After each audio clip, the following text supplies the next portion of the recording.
लोक तुमच्याबरोबर बोलायला तयार असतील तर एक गोष्ट लक्षात ठेव. पुढे जाण्याआधी हे ऐकून घे, कारण कदाचित आजचा हा संदेश तुझं आयुष्य बदलून टाकणार आहे. आयुष्यात काही लोक येतात, आपल्याला वाटतं हे आपलेच आहेत, हेच शेवटपर्यंत साथ देतील. पण वेळ बदलते आणि काही लोक आपोआप दूर जातात. पण यावेळी आपल्याला दुःख होतं. प्रश्न पडतो की ज्याच्यासाठी आपण एवढं केलं त्यांनीच आपली साथ सोडली. पण कधी-कधी जाणारे लोक आपल्याला तोडण्यासाठी नाही, तर आपल्याला स्वतःची किंमत समजावण्यासाठी जात असतात. ज्यांनी तुमच्या आयुष्यातून जाण्याचा निर्णय घेतला, कदाचित ते कधी तुमच्या नशिबात नव्हतेच. कारण जे खरंच तुमचे असतात ते परिस्थिती बदलली तरी बदलत नाहीत. ते तुमच्या यशात टाळ्या वाजवतात आणि तुमच्या संघर्षात तुमचा हात पकडून उभे राहतात. आज जर तुम्ही एकटे चालत असाल तर घाबरू नका, कारण आयुष्यातील मोठे बदल अनेकदा एकटेपणातून सुरू होतो. जेव्हा लोक तुमच्यावर विश्वास ठेवत नाहीत, तेव्हा स्वतःवर विश्वास ठेवायला शिका. कारण तुमची किंमत कोणाच्या सोबत असण्याने नाही, तर तुमच्या स्वतःच्या मेहनतीने ठरत असते. कधीकधी देव काही लोकांना तुमच्या आयुष्यातून दूर करतो, कारण तुमच्यासाठी त्यापेक्षा चांगली व्यक्ती येत असते. जे गेले त्यांच्या मागे दुःख करत बसू नका. बंद झालेल्या दाराकडे पाहत राहिलात तर तुमच्यासाठी उघडलेलं दार कधीच दिसणार नाही. लक्षात ठेवा, प्रत्येक सोडून जाणारा माणूस तुमचं नुकसान करत नाही. काही लोक जातात म्हणून तुम्ही मजबूत बनता. काही अनुभव येतात म्हणून तुम्ही शहाणे बनतात. काही वेदना येतात म्हणून तुमच्यातली खरी ताकद बाहेर येते. म्हणूनच भगवंतावर विश्वास ठेवा, कारण जेव्हा तुमच्या आयुष्यातून काही गोष्टी देव दूर करतो, तेव्हा त्यामागे काहीतरी चांगलं कारण असतं. आज जे संपलंय त्यासाठी रडू नका, कारण उद्या जे सुरू होणार आहे ते तुमच्या कल्पनेपेक्षा सुंदर असणार आहे. म्हणून मागे वळून कधी पाहू नका. तुमचा प्रवास अजून बाकी आहे. ज्यांनी साथ सोडली त्यांना धन्यवाद द्या, कारण त्यांनीच तुम्हाला स्वतःच्या पायावर उभं राहायला शिकवलं आहे. विश्वास ठेवा, तुमची चांगली वेळ नक्कीच येणार आहे. विश्वास असेल तर श्री स्वामी समर्थ असे टाईप करा आणि हा संदेश तुम्ही शेवटपर्यंत ऐका. व्हिडिओला लाईक करून चॅनलला सबस्क्राईब करा. कारण तुम्ही ज्याला सर्वात मोठा तोटा समजत आहात तोच तुमच्या आयुष्यातील सर्वात मोठा टर्निंग पॉइंट ठरणार आहे. बाळा, काही लोक तुझं नशीब बदलण्यासाठी येतात तर काही तुझं नशीब बर्बाद करण्यासाठी. म्हणून जे गेले त्यांना मनापासून धन्यवाद मान, कारण त्यांनी तुला तुझ्यातली खरी ताकद दाखवली. स्वामी महाराज म्हणतात, अशी श्रद्धा ठेव की जे काही होतंय ते तुझ्या भल्यासाठीच. बंद झालेल्या वाटा म्हणजे शेवट नाही. कदाचित स्वामी तुला अशा मार्गावर घेऊन जात आहेत जिथे तुझं खरं यश तुझी वाट पाहत आहे. विश्वास असेल तर मी विजयी होणारच असे टाईप कर आणि हा व्हिडिओ जास्तीत जास्त जणांना तू शेअर कर. स्वामी म्हणतात, बाळा, एक गोष्ट कायम लक्षात ठेव. ज्या लोकांवर आपण सगळ्यात जास्त विश्वास ठेवतो, कधी कधी तेच लोक आपल्या विश्वासाला सर्वात मोठी ठेच देतात. पण याचा अर्थ असा नाही की प्रत्येक माणूस वाईट आहे. फक्त योग्य माणसाला ओळखायला तू शिक. आपण कोणासाठी मनापासून उभे राहतो, कोणासाठी वेळ देतो, कोणासाठी स्वतःच्या अडचणी विसरतो, त्याच व्यक्तीकडून जेव्हा दुर्लक्ष मिळतं तेव्हा खूप त्रास होतो. कारण दुखापत अनोळखी व्यक्ती देत नाही. दुखापत नेहमी त्या व्यक्तीकडून होते ज्याला आपण आपल्या मनात खास जागा दिलेली असते. पण आयुष्याचा एक नियम आहे, प्रत्येकाला आपली किंमत समजेलच असं नाही. माणसं बदलतात, परिस्थिती बदलते, वेळ बदलते, पण स्वामींवरचा विश्वास कधीच बदलू नकोस. कारण जेव्हा सगळे दरवाजे बंद होतात तेव्हा स्वामी आपल्यासाठी असा मार्ग उघडतात ज्याची आपण कधी कल्पनाही केलेली नसते. कधी कधी आपल्याला वाटतं की ही अडचण का आली, हा त्रास माझ्याच वाट्याला का आला. पण स्वामींची परीक्षा ही आपल्याला तोडण्यासाठी नाही, तर आपल्याला मजबूत बनवण्यासाठी असते. ज्यांनी आपल्याला दुखावलं त्यांच्याबद्दल मनात राग ठेवू नका, कारण प्रत्येक व्यक्ती आपल्या आयुष्यात काहीतरी शिकवण्यासाठी येते. कोणी प्रेम शिकवतं तर कोणी आपल्याला स्वतःची किंमत ओळखायला शिकवतं. आज जर कोणी तुझी साथ सोडली तर निराश होऊ नकोस, कारण देव तुला अशा लोकांपासून दूर करत आहे जे तुझ्या प्रवासासाठी योग्यच नाही. फक्त विश्वास ठेव, कर्म करत राहा आणि योग्य वेळी योग्य निर्णय घ्यायला शिक, कारण जिथे सगळ्यांची साथ संपते तिथूनच स्वामींची लीला सुरू होते. विश्वास असेल तर होय, माझ्या देवावर पूर्ण विश्वास आहे असे टाईप कर आणि हा संदेश तू जास्तीत जास्त जणांना शेअर कर. माझ्या बाळा, बघ, तुला असं वाटतं की सगळं दुःख तुझ्याच आहे, पण नाही. ज्या गोष्टी तुझ्यापासून दूर जात आहेत त्या कदाचित तुझ्यासाठी योग्यच नाहीत. ज्या गोष्टी तुझ्या आयुष्यात आणतील ते तुझ्या भविष्यासाठी चांगल्या. कोणाचं जाण्याचं दुःख करू नकोस, कोणाच्या बदलण्याचा त्रास करून घेऊ नकोस. फक्त स्वतःवर आणि आपल्या देवावर विश्वास ठेव, कारण जेव्हा जग तुझ्यावर प्रश्न विचारेल तेव्हा स्वामी तुझ्यावर विश्वास ठेवतील. थांबू नको, हार मानू नको, कारण ज्याच्यासोबत स्वामी आहेत त्याचा प्रवास कधीच वाया जाणार नाही. स्वामी म्हणतात, बाळा, कधीही कोणाकडून इतकी अपेक्षा ठेवू नको की अपेक्षेबरोबर तू सुद्धा तुटून जाशील.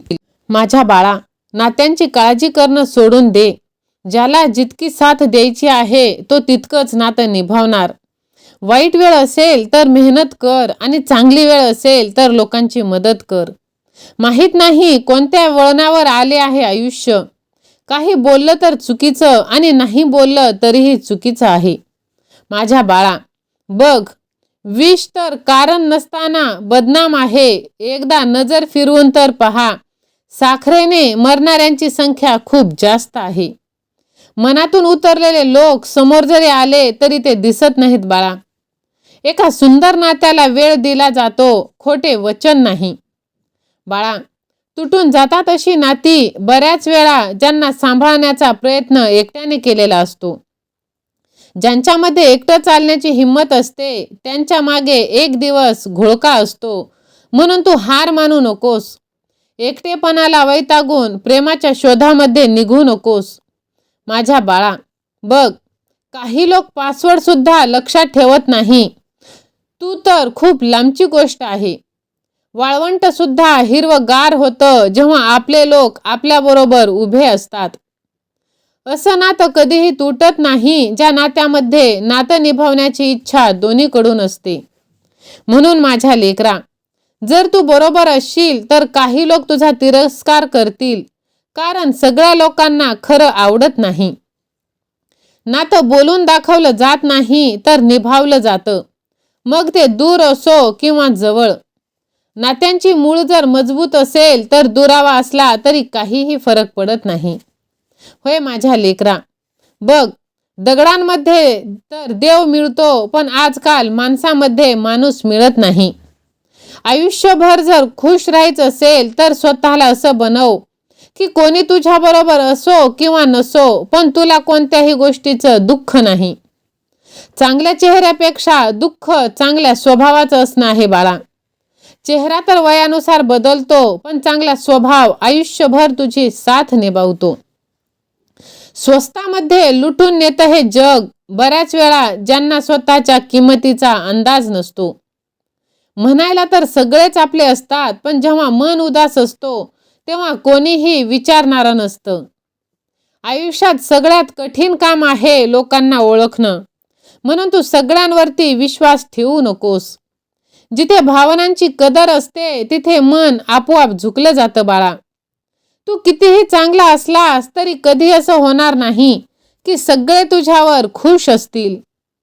विश्वास असेल तर स्वामी सेवा आणि मी असे टाईप कर आणि हा संदेश तू जास्तीत जास्त जणांना शेअर कर. स्वामी म्हणतात, बाळा, आयुष्यामध्ये एवढा तर धडा मिळाला आहे की काळजीमध्ये राहशील तर स्वतःला जाळशील आणि बिनधास्त राहशील तर जग जळणार आहे.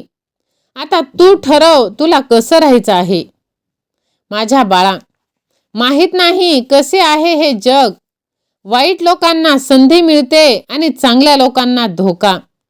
जेव्हा गरज बदलते तेव्हा लोकांची बोलण्याची पद्धत सुद्धा बदलते. जर स्वार्थी लोकांना गमावणं एक हार आहे तर ती तुला मंजूर असायला पाहिजे. माझ्या बाळा, बघ, चेहऱ्यावरचं हसू खोटं सुद्धा असू शकतं. माणसाला पाहणं नाही, समजून घेणं जास्त महत्वाचं आहे. जे नातं दुःखामध्ये तुमच्या बरोबर नव्हतं ते आयुष्यामध्ये सुद्धा साथ असो किंवा नसो काहीही फरक पडत नाही. जे पाहिजे ते मिळवणं म्हणजे सफलता असते, पण जे मिळालं आहे ते आवडून घेणं म्हणजे प्रसन्नता असते. गरजेपेक्षा जास्त चांगलं होणं सुद्धा गरजेपेक्षा जास्त अपमानित करतं बाळा. काही नाते देव खराब करतो, आपलं आयुष्य खराब होऊ नये म्हणून. यासाठी तू विश्वास ठेव. विश्वास असेल तर होय, माझा विश्वास आहे असे टाईप कर. बाळा, बघ, जिथे तुझी कदर नाही तिथे तुझं नसणंच चांगलं आहे. काही लोक पघळून मेणबत्तीप्रमाणे नातं निभावतात आणि काही लोक आग बनून त्यांना जाळतच राहतात. आयुष्य जगण्यासाठी लढावं लागतं आणि सोपं करण्यासाठी समजून घ्यावं लागतं. जेव्हा काहीही समजत नाही तेव्हा शांत बसून स्वतःला समजून घेतलं पाहिजे. शांत राहून सहन करत राहिलात तर तुम्ही चांगले आहेत, आणि जर तुम्ही काही बोललात तर तुमच्यापेक्षा वाईट कोणीही नाही. तुमच्या अडचणीचं कारण दुसऱ्यांना मानलं तर तुमच्या अडचणी कधीही कमी होणार नाहीत. म्हणून कोणत्याही परिस्थितीमध्ये स्वतःला शांत ठेवायला शिका. अर्ध्या अडचणी तर अशाच संपून जातील. आयुष्य जगायचं असेल तर त्रास होणारच. मेल्यानंतर तर जळण्याची जाणीव सुद्धा होत नाही. कधी कधी दोरा खूप कच्चा निवडतो आपण, आणि मग सगळं आयुष्य गाठ बांधण्यामध्ये निघून जाते. कोणत्या मातीचे बनले होते ते लोक जे आपल्या लोकांच्या पत्राची वाट पाहत होते. आजकाल थोडे दिवस बोललो नाही तर लोक नातच बदलून टाकतात. हसून पाहिलं तर सगळं जग रंगीत आहे, ओल्या डोळ्यांनी तर आरसा सुद्धा फिकट दिसतो. म्हणून जेवढं होईल तेवढं तुम्ही आनंदाने राहायला शिका. जे तुम्हाला मिळालं आहे ते तुमच्यासाठी चांगलं आहे. देणाऱ्याला चांगलंच माहीत नाही की तुमच्यासाठी काय योग्य आहे. जे देवाने दिलं आहे त्यात आनंद माना. आपण जितकी एखाद्या व्यक्तीची जास्त काळजी करतो, बऱ्याच वेळा तीच व्यक्ती आपल्याला जास्त दुःख देते. आजचा व्हिडिओ तुम्हाला आवडला असेल तर व्हिडिओला लाईक करा, चॅनलला सबस्क्राईब करा आणि कमेंट बॉक्समध्ये राजाधिराज योगीराज असे टाईप करा. हा व्हिडिओ तुम्ही जास्तीत जास्त जणांना शेअर करा, कारण तुमच्या एका शेअरने कोणाचं तरी हारलेलं मन हे जागृत होत असतं आणि तुम्ही नकळतच पुण्याचे भागीदार बनत असता. स्वामी माऊली तुमच्या सर्व चांगल्या इच्छा पूर्ण करोत हीच स्वामींचरणी मनापासून प्रार्थना. दिगंबरा दिगंबरा श्रीपाद वल्लभ दिगंबरा. श्री स्वामी समर्थ. जय जय स्वामी समर्थ. धन्यवाद.